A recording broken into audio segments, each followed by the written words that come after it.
ใส่คำได้คนมื้อนี้นะใส่เผ็ดบ่หรือใส่คำจะดึงได้กันจะดึงมันบ่ มัน เข้า ขาดได้หูนะ กันจะดึงมันสิกดอยู่ แต่ แต่ นะเปิ้แล้วก็ดึงเสือไล่นะ นี่ บ่ให้เจ้าดึงกับหลังเด้อให้เจ้าอยู่ซื่อๆบ่เป็นหยังล่ะ ใส่เผ็ด เอาบ่ได้สับ บ่ได้เล่นไปตีงเนาะ เจ้าจะ ไม่เล่นบ่ บ่ให้ถอยกับหลังเด้อ เป็นแนวใดมันนี่ซักยาให้เด็กน้อยนะ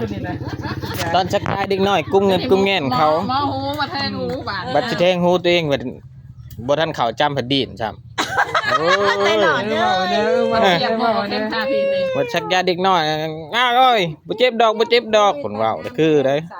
เป็นไหนมันถือแข้งเนี่ยเพิ่นบอก บ่ตีงได้มันแตกมันก็ตื่นใจ มันตื่นก็ตื่นนั่นแหละ เด็กน้อยก็ตื่นคือกันแนวนี้แหละเอิ้นว่าเด็กน้อยก็มันก็สะดุ้งอื้อ จนเข้าง่วง น่าได้ผู้เฒ่ามาหิ้งหูนี่ผู้เฒ่ามาหิ้ง เด้นี่ไปทำ โอ้ได้เผ็ดจักกะลัดเนี่ย จะเป็นว่าจองใช้ด่าข่อยนี่หรอ ผู้หญิง ใส่เผ็ด